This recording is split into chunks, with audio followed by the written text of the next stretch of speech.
뭔가 기독교스럽지만 기독교는 아니고 또 우리랑 비슷한 것 같지만 사실은 전혀 다르며 또 때로는 사회적으로 물의를 일으키기도 하는 그런 단체를 우리는 뭐라고 말합니까?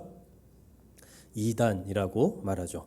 여기서 말하는 이단은 달을 이 그리고 끝단이라는 한자를 사용합니다. 그 무슨 얘기입니까? 끝이 다르다 그 이야기죠.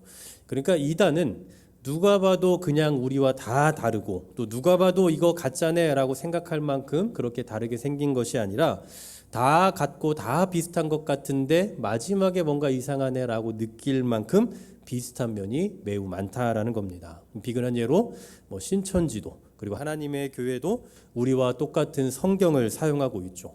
어떻게 우리와 똑같은 성경을 사용하고 있는데 신천지에서는 이만희를 그리고 하나님의 교회는 안상홍 장길자를 하나님으로 메시아로 그렇게 말하고 있는지 참 기가 막힐 노릇입니다. 분명 예수님을 말하고 있는 이 성경 속에서 엉뚱한 사람을 끄집어낸다라는 그 사실 자체가 굉장히 놀라운 일이 아닐 수가 없어요. 그래서 이단인 겁니다.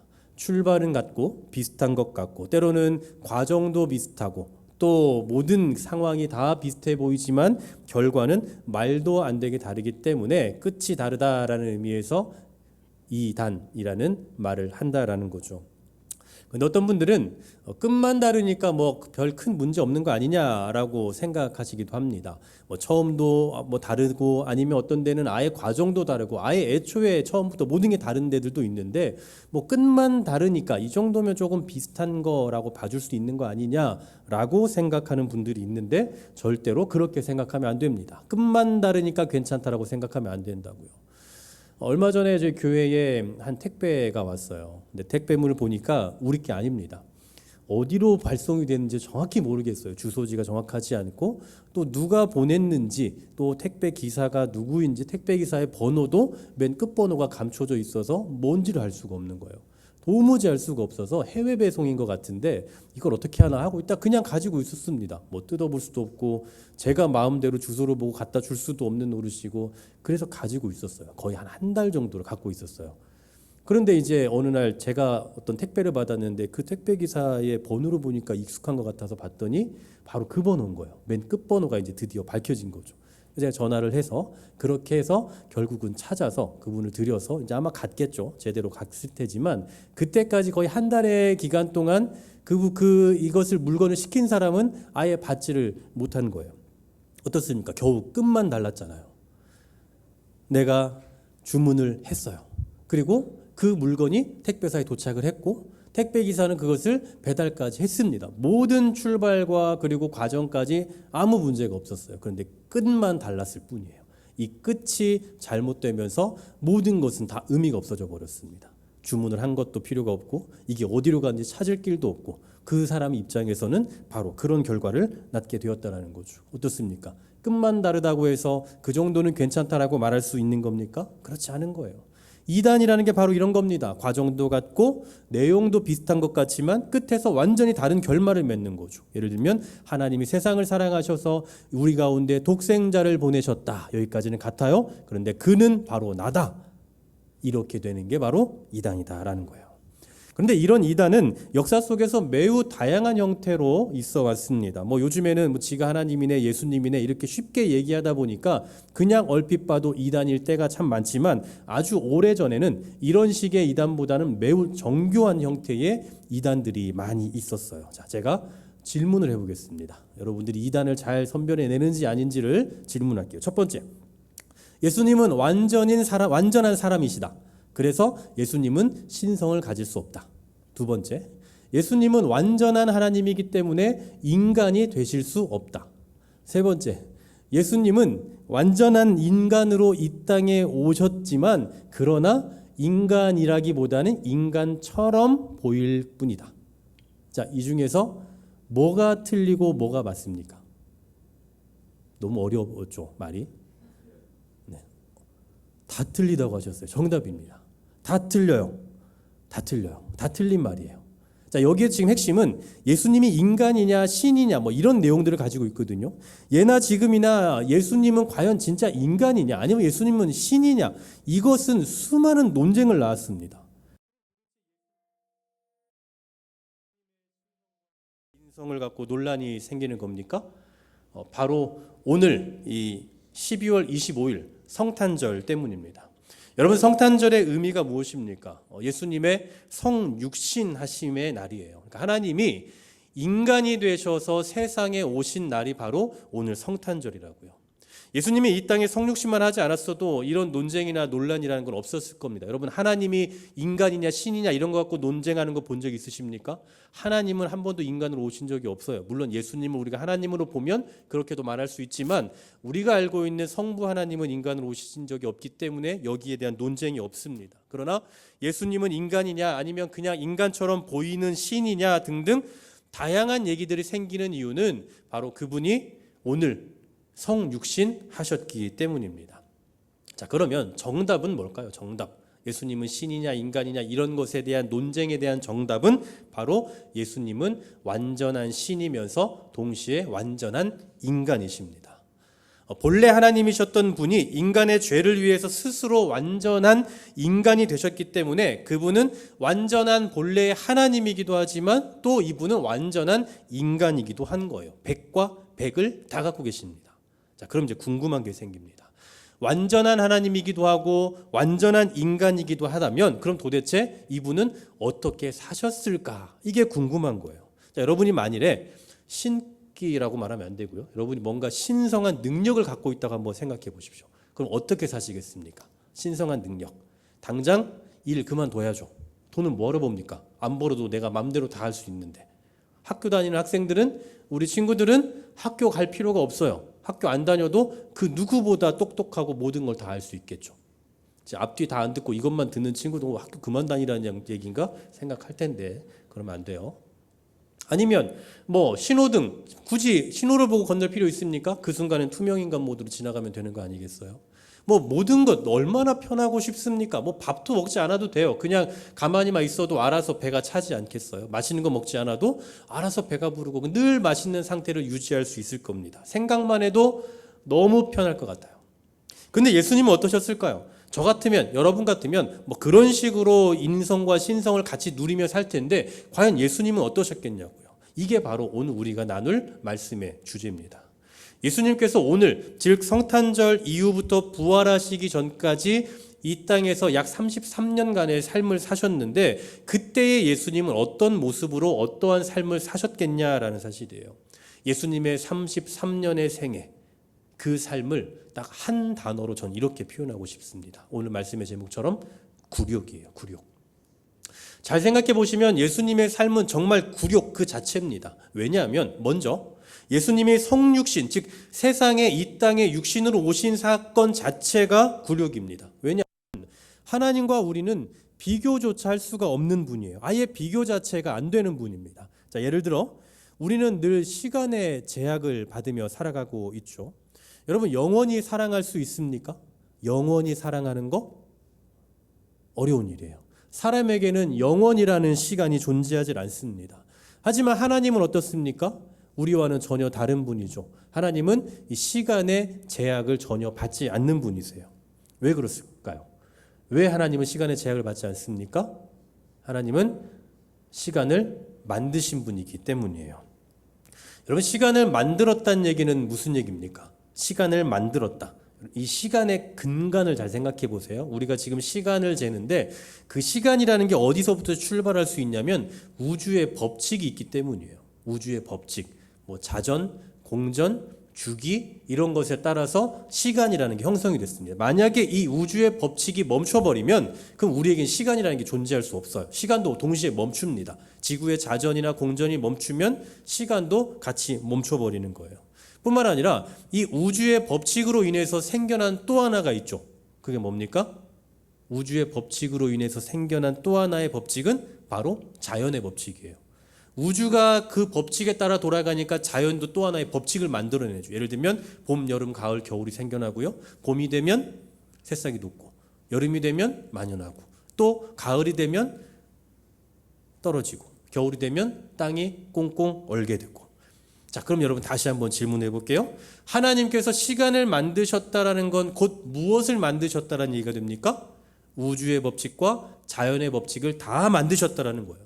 쉽게 말하면 하나님은 시간을 마음대로 조종할 수 있는 분이라는 거죠. 시간을 만드신 분이기 때문에 우주의 법칙과 자연의 법칙도 만드셨다라는 것이고, 그러면 만드신 분은 이 모든 법칙을 당신 마음대로 바꿀 수 있는 능력이 있다라는 거예요.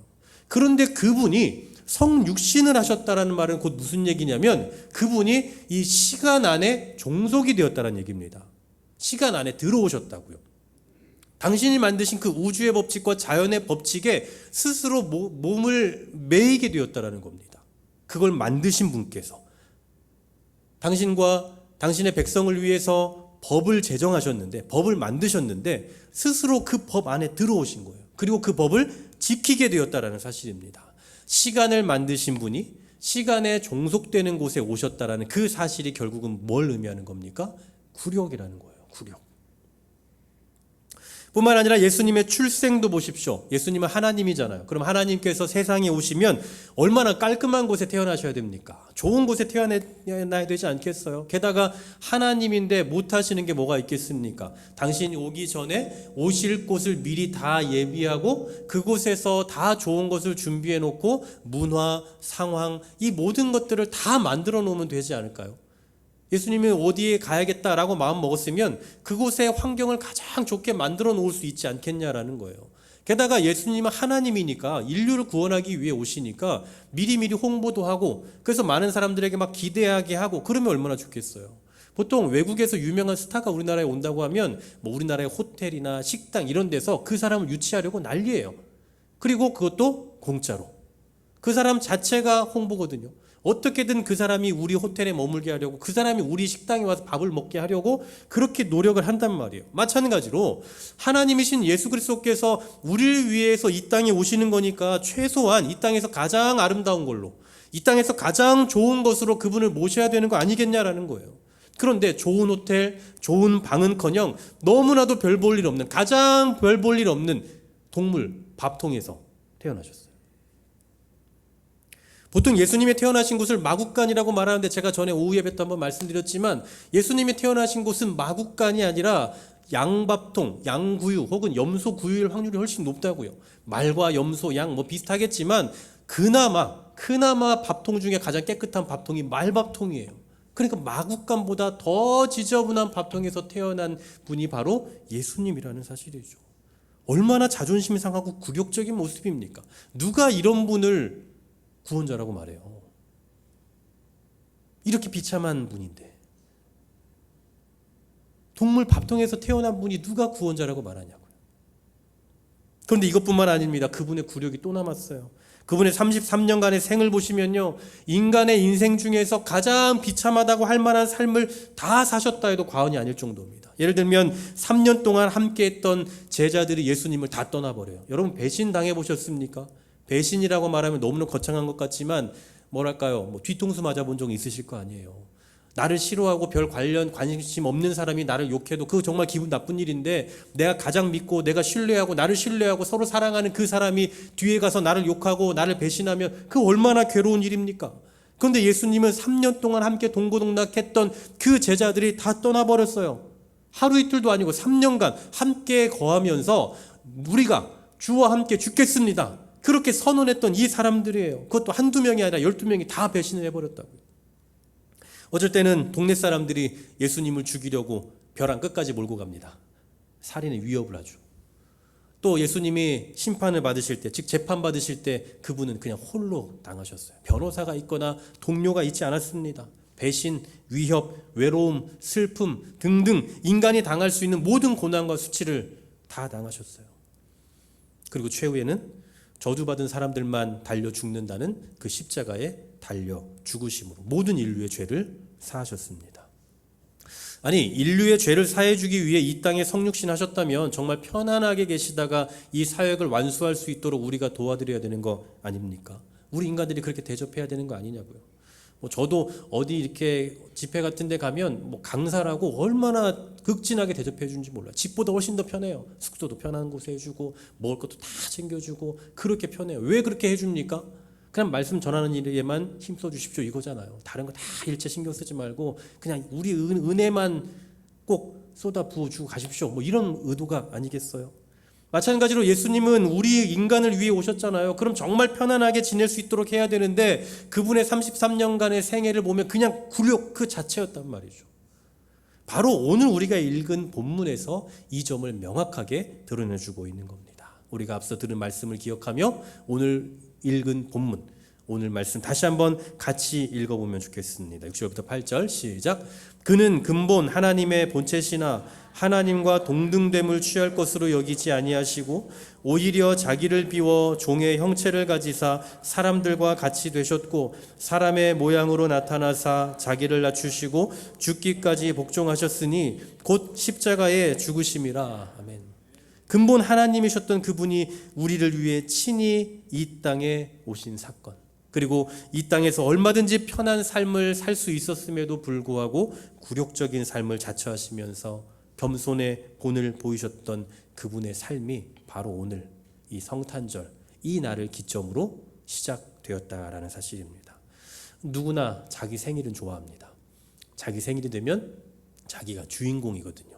아이들 같으면 생일이 되면 뭐 선물도 받고 엄마 아빠가 스트레스 받게도 하지 않고 이러니까 그날을 너무 기다려요. 한 달 전부터 막 그날을 기다리고 그렇죠. 그런데 예수님의 생일은 어떻습니까? 우리에게는 기쁨이 되는 날일지 몰라도 예수님의 입장에서 보면 그리 기쁨이 되지 않는 날일 거예요. 내 생일에는 내가 원하는 걸 다 받고 주인공이 되는 날이니까 즐겁죠. 그런데 예수님의 생일은 이 땅에서 굴욕적인 삶이 시작되는 의미를 갖기 때문에 기쁨보다는 괴로움, 슬픔, 고독함 이런 것의 시작이지 않을까라는 생각도 해봅니다.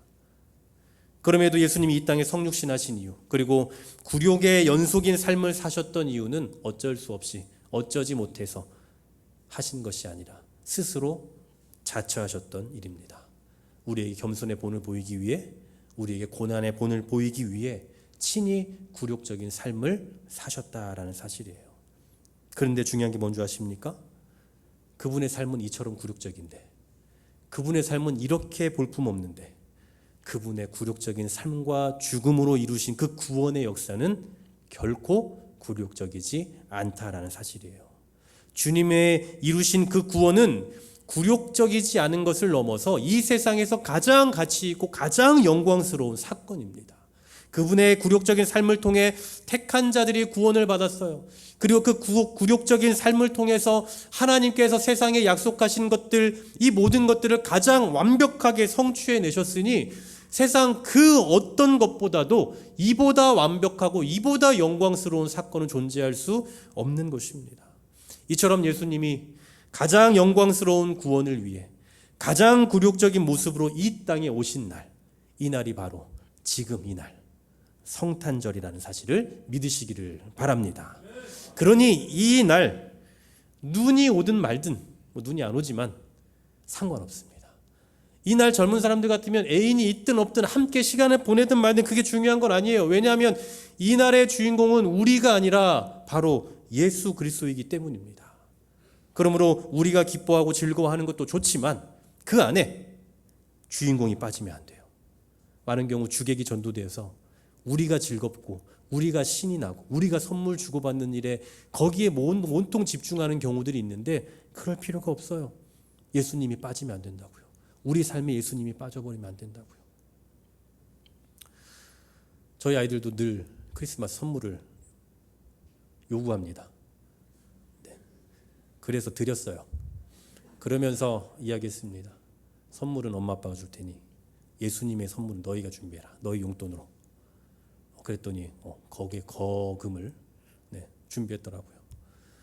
우리가 선물 받는 거 그거 나쁘다 좋진 않다 이런 얘기를 하고 있는 건 아니에요. 그런데 우리가 주객이 전도되어서 예수님이 주인공인데 그 주인공 대신 예수님을 우리가 저 멀찌감치 보내놓고 우리가 즐기는 일에 도취되어 있는 건 아닌지 돌이켜보자라는 사실이죠. 사랑하는 여러분, 오늘 우리가 선물 받지 않아도 괜찮습니다. 오늘 우리가 예수님의 선물이 될 수 있다면 그걸로 충분한 거예요.